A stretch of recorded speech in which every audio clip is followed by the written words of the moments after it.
Welcome to Lawline with your host, Alan Schnorman. Mr. Schnorman is a distinguished trial attorney, author, and lecturer. Each week, Lawline will bring you the most knowledgeable experts in the field of law today. And now we introduce our guest and our host, Alan Schnorman.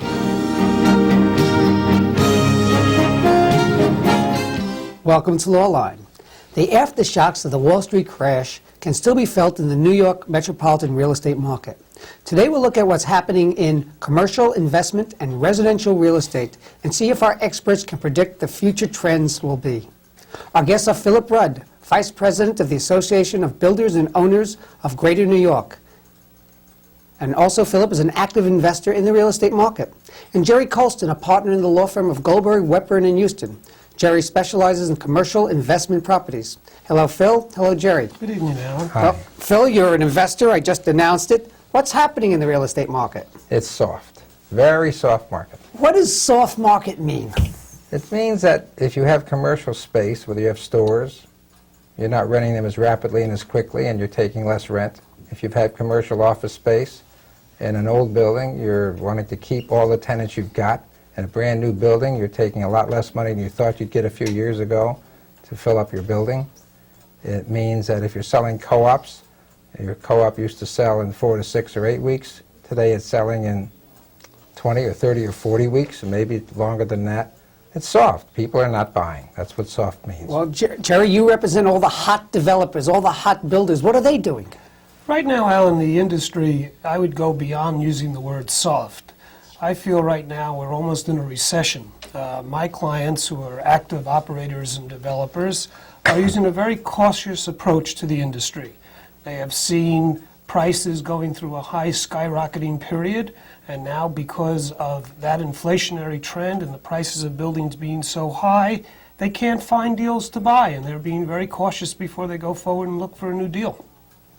Phil, well, if the market is soft, I assume 2 years ago, before the stock market crash, the market was more stable, to use a... Well, stable or even on an increase. What percentage are we talking about? Is it off 3%, 4%, 5%? Can you quantify it? It's hard. It depends on what you're talking about. If you're talking about commercial space in a commercial building, you're probably able to rent 10 to 20% less than you would have rented 2 or 3 years ago.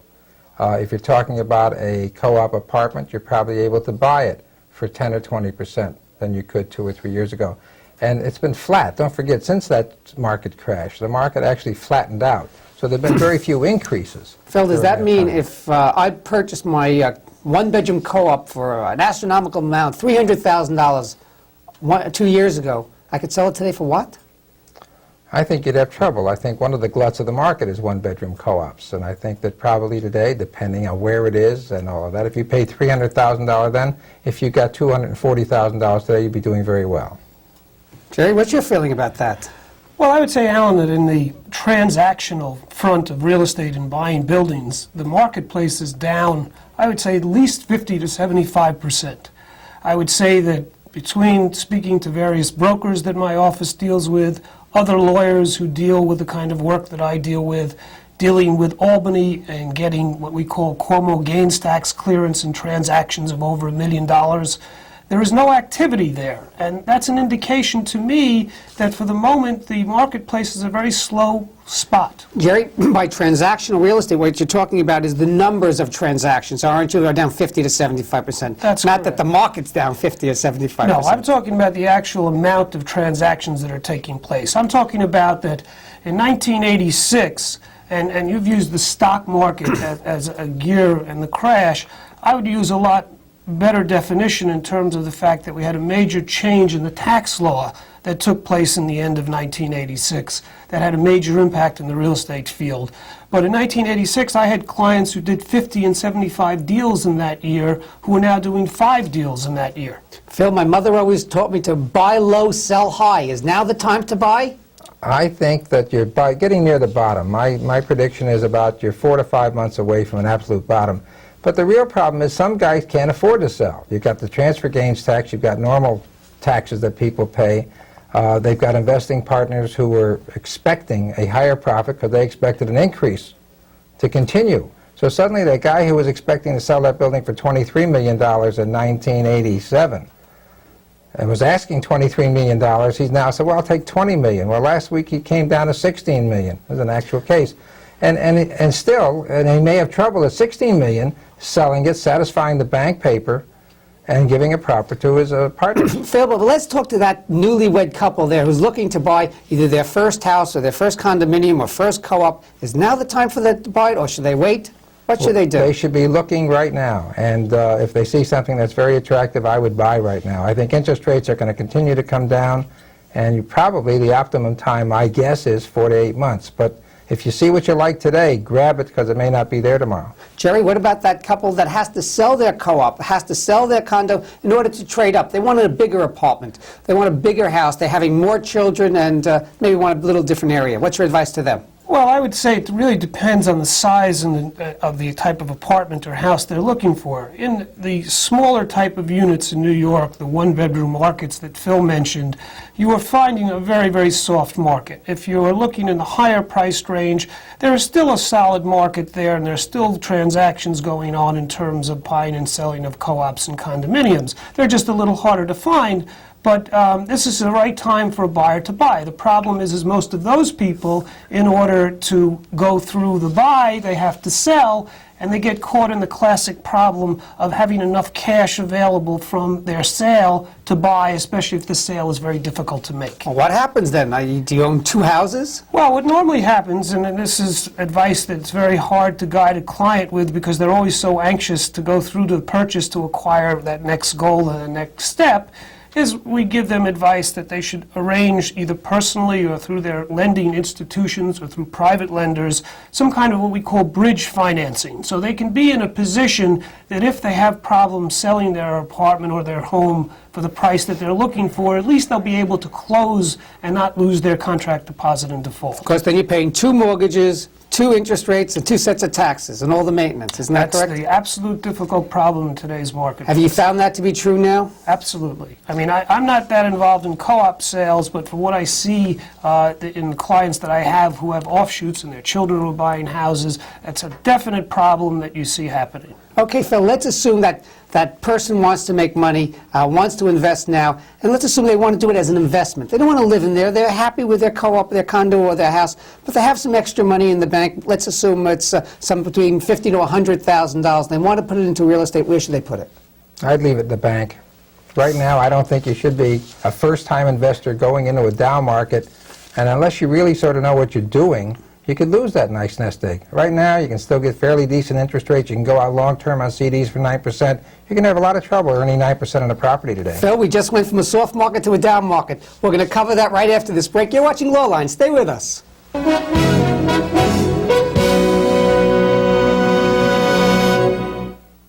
There's a reason people whisper when they tell you a rumor. It's because 9 times out of 10, it's not true. Take all the rumors about AIDS. People are saying you can catch AIDS from a mosquito bite or in swimming pools. The fact is there isn't a single case of AIDS on record caused by casual contact. It's up to you. You can believe the rumors or you can get the facts.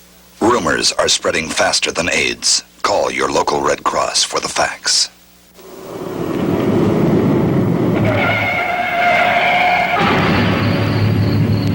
The party's over. All over one for the road. All over for the 25,000 Americans who die each year as the result of drivers who drink. Drivers who don't realize how little it takes to turn the average social drinker into a tragedy. So please, take this advice from this station and the members of the New York State Bar Association. When in doubt, don't start out. And now a word from the American Lung Association. Your lungs are an incredible piece of machinery, but your lungs are also incredibly delicate. Diseases of the lung are among the most frequent causes of suffering, disability, and death in the United States. Lung cancer is now the #1 cancer killer in America among both men and women. Chronic bronchitis and emphysema are marked by chronic obstruction to the airflow. Among chronic diseases, asthma is the leading cause of school absenteeism. Yes, TB is still with us. In the past year, over 22,000 Americans have contracted TB. Lung trouble can come from the air you breathe at work, but thanks to the American Lung Association, you can breathe a little easier. They're working to fight all this lung disease. Your lungs are a miracle. Take care of your lungs. They're only human. And if my lungs weren't in great shape, I couldn't have said all this. The American Lung Association. The Christmas seal people.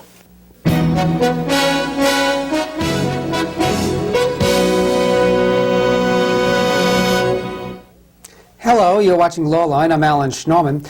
Today we're talking about real estate. Is it an up market, a down market? And we have Philip Rudd, our active real estate investor, and Jerry Colston, a real estate attorney.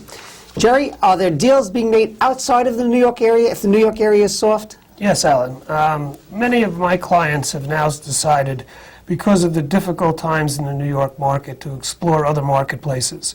And I now am actively involved in doing shopping center deals in Wisconsin, in Detroit, office buildings in Buffalo, a major shopping center in Miami. Even some of our clients have started to venture out of the United States and looking at other properties in Europe. These are people who are interested in continuing and buying in real estate and are looking at other marketplaces. Phil, back to that investor with $50,000 to $100,000, would you recommend they go outside of our area? Absolutely not. If he's going to invest anywhere, he should invest in his neighborhood. If he's going to buy an apartment, he should buy it in the building he's in right now. He should buy what he knows. The smartest advice anybody can ever give anybody about investing is know what you're buying. Know what the thing is. Buy a building right in your own neighborhood, buy a garage, buy a candy store, whatever you want to buy, but buy it where you know where it is and where you have an idea of what's happening to it. Phil, I just heard the Seattle, Washington market has doubled in the last year. Well, it's not doubled, but one of my latest purchases was in Portland, Oregon, and the 3 deals I've made most recently have been in Florida. I'm not able to buy in the New York market right now because I don't think the buys are there. I've heard people are going down to the Art Deco section of Miami Beach. Have you heard about that? The Art Deco section is done already. Been long done. You've heard about it very late. The Art Deco section's been done. And as a matter of fact, that lovely old Jewish population that lived in Miami Beach in the Art Deco section is going too.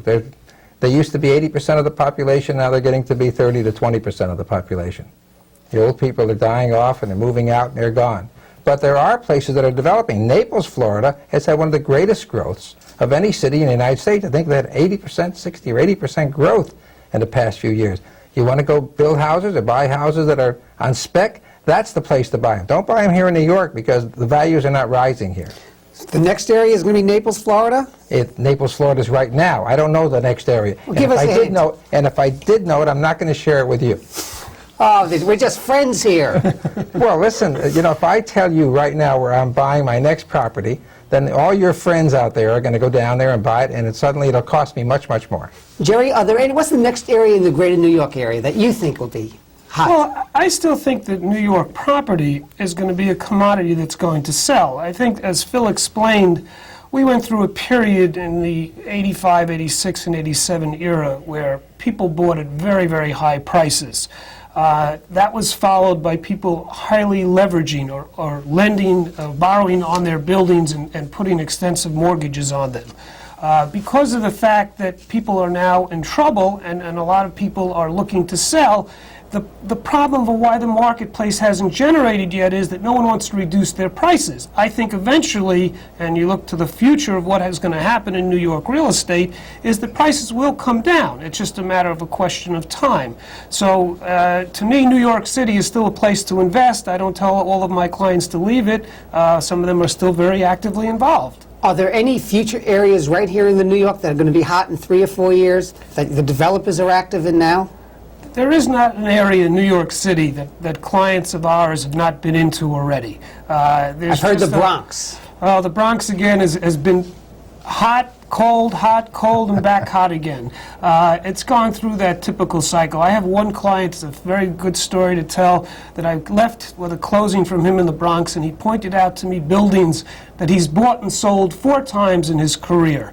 It's in the Bronx. It's typical that these are buildings that have gone through typical cyclical cycles that we go through in our real estate industry, and right now we're in one of those down cycles. Jerry, what about places in Brooklyn like Bensonhurst and Bay Ridge? Well, those places are mostly involved with single-family investments or little strip commercial centers.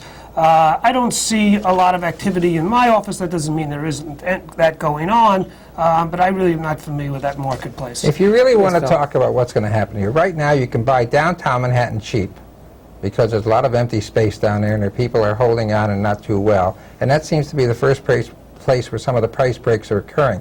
But if I were going to buy a small house in New York, especially if I were going to be willing to live in it, I'd probably buy something in Long Island City today. Because eventually Long Island City is going to have a lot of office building, not just the new Citicorp Bank. building. I just read the And- City Corp is trying to build another building there. Well, and eventually it's going to be, there's limited amount of space in New York City, and we are running out of space for high-rises here. And the next logical place is Long Island City. It's quick, it's easy, it's right across the bridge. And as you build more and more high-rises there, probably build something else, like another tunnel or another bridge going there.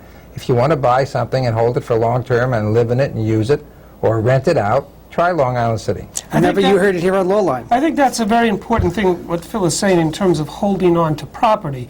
I think what happened, again, in the middle 80s is that people were buying property, and everybody heard real estate was the phenomenal investment to get into, and they were looking to get into it and get out of it and make that big killing.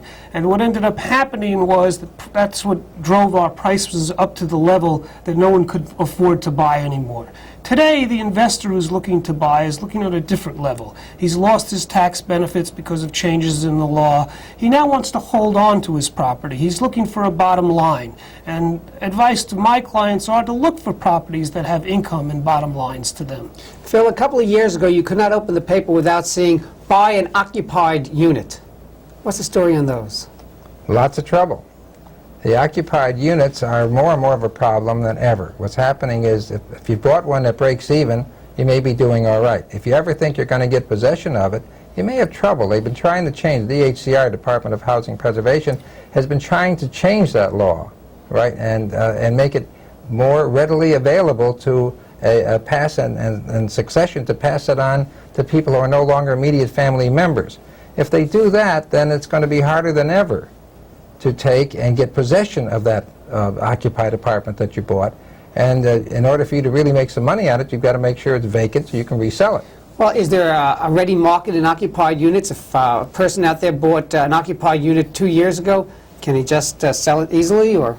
Not easily, not today. It's like everything else in our market is down substantially. There is very little traffic. There are 2 or 3 brokers out there who are specializing it in that exact kind of a sale, and they might benefit. So what's your advice to a seller who has to sell that one-family house, that co-op or the condo now? Should they wait? Should they do other things? Should they market it to every broker in town? If you didn't have to sell right now, I wouldn't sell. I would really hold on to what you're having. If you have to sell, and market it in the broadest sense you possibly can. Let as many brokers know about it. A multiple listing is available to all, and it's the best way to... The more brokers that know about it, the greater the market you're going to reach, and it stands to reason that the more people know about the product you want to sell, a house or whatever, the better chance you're going to have of selling it. Jerry, Phil says the bottom of the market's going to be in 4 or 5 months, but I've always found that you don't know about the bottom of the market until a year afterwards when you look back. What's been your experience? Well, I think that that's very true. I mean, I think if we could all sit here and be forecasters of what the real marketplace would be, we probably wouldn't be here, and we'd be on those retired islands of ours that we all dream about. I do agree with Phil that we're going to have a change in the marketplace. I think interest rates are going to help that. But there are still some factors in New York that hold back the market, and I think it's going to take time, and unfortunately, I feel it's going to probably take even more than 4 to 6 months. Jerry, do you see anybody changing drastically? Right now, some of the people can't afford to sell their buildings. You know, I make deals, or I go to make deals, and I find the guy said, listen, I'd love to sell it at that price, but I'm just not going to make any money at that price. Do you see any change happening there at all? Yeah, there are a new trend in our marketplace because of the devastating tax consequences of sales in New York. And that's related, and I have to comment on this, one of the things that are hurting our industry is the city and the state and the various changes in the tax laws that they have imposed by increasing transfer taxes, establishing Cuomo taxes, potentially increasing those. People are going to the form of what we call net lease transactions, which help avoid some of these tax consequences. Instead of selling the building, they lease the building for 39 years or something of that nature. Well, the provision is if they lease it for under 49 years, they avoid having to go through the Cuomo tax consequence of the transaction. And these are people who have bought property probably at a very low point in the marketplace, have depreciated it down, now is worth more, and they just, to go sell it, they would take all of their profit out of it. We're going to have to take a break now. You're watching Lawline. Stay with us.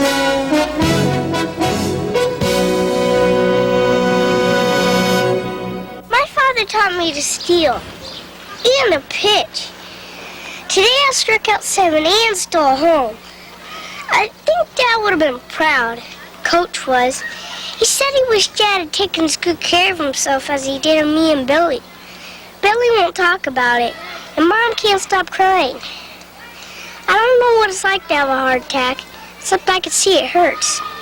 It hurts bad. You can help prevent heart disease. We can tell you how. My father, Gordon McRae, was one of the biggest stars in musicals. He was also an alcoholic. When I was little, I thought I could stop my dad from drinking. But only the alcoholic can do that. And finally, my father got help and stayed sober the last 7 years of his life. I was so proud of him. Alcoholism is treatable and preventable. Be alert to signs that you might need help, especially if you're the child of an alcoholic. For information, call the National Council on Alcoholism, 1-800-NCA-CALL. Talking computers. High-speed Braille printers.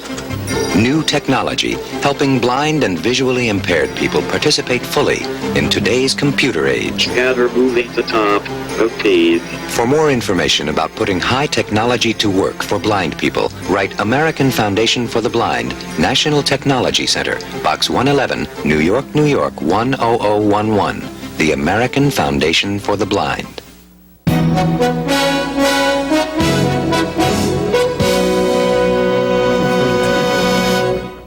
Hello, you're watching Lawline. I'm Alan Schnorman.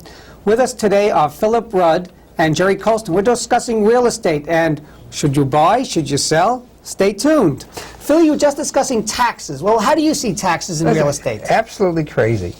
Somehow the city of New York has managed to find that increase the assessment on buildings in New York City by $600 million last year.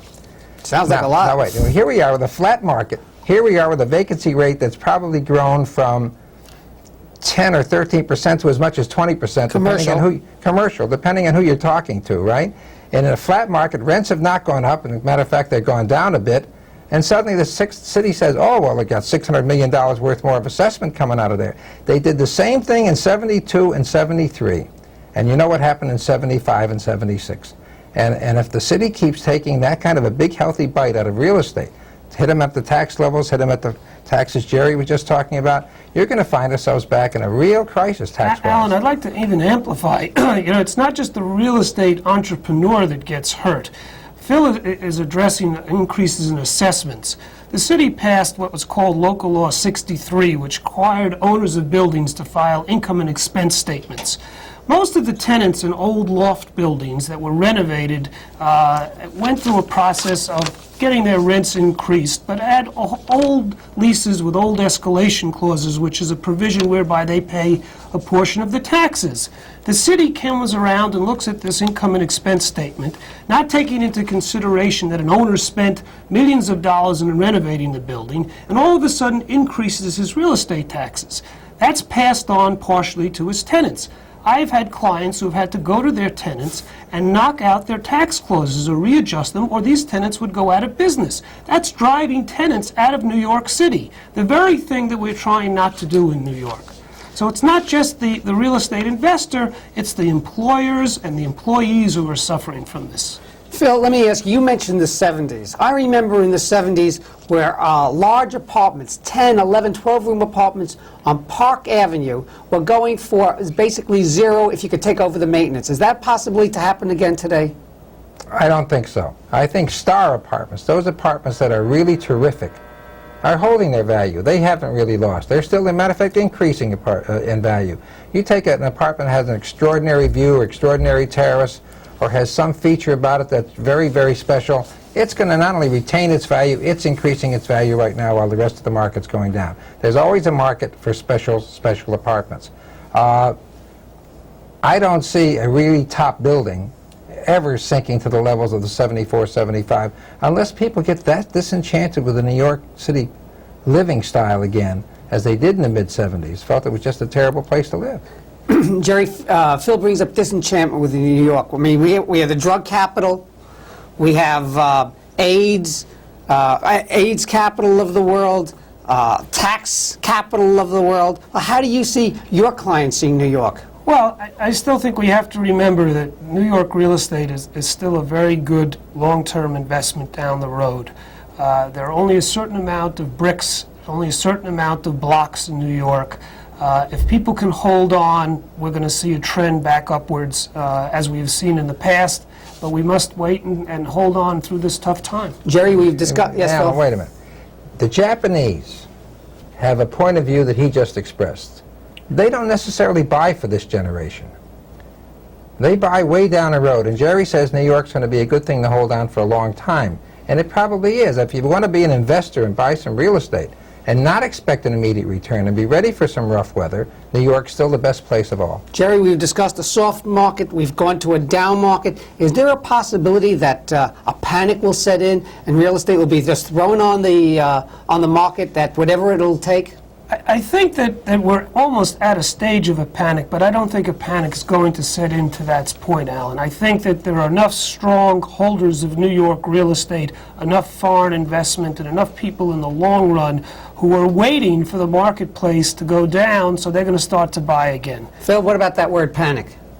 Absolutely not. I don't agree with Jerry. I don't think we're near panic at all. I think a lot of people would like to sell some property. They find they can't afford to, or they find they can't get the prices for what they want, so they're not selling it. They're holding on. I don't see any great big auctions and huge success at auctions. I see auctions where stuff's put up and no one bids on it because the minimum bid is too high. I don't see a panic in the streets in the slightest way. Phil, what has to happen for the market to turn around? I think what has to happen in New York City is we have to just get a little more stabilized in our financial markets where they've been losing jobs quite steadily. We have to turn that around a little bit. We have to wait until they turn that around a little bit. We have to wait till they increase their wants and needs for office space.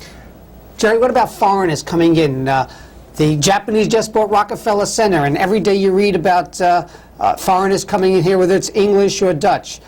What's the situation on that? Well, I think it's as Phil and I have just said. I mean, I think that they are much more intelligent than us. They have the wherewithal to hold buildings. They have the money to carry buildings at a loss. And they know ultimately that there's only going to be one Rockefeller Center. And that building is going to go up and appreciate in value. The rents are eventually going to go up from tenants in the spaces. And if you can hold on and you can deal with the fact that we're going through a poor time, and I didn't mean with Phil to say that we're in a state of panic, because that's not what I meant, but I'm saying that... Down the road is what we're talking about. I'm saying that there is a feeling in the industry among a lot of people that we must be very, very cautious, and to be cautious means to be very careful in the future. Jerry Colston, Phil Rudd, thank you both for being on Law Line. This is Alan Schnorman, and as always, thank you for watching Law Line. You have been watching Law Line with your host, New York trial attorney, author and lecturer, Alan Schnorman. Mr. Schnorman will be back with you next week at the same time. If you have any questions or comments about this week's program, please write to Law Line, 27th floor, 63 Wall Street, New York, New York, 10005.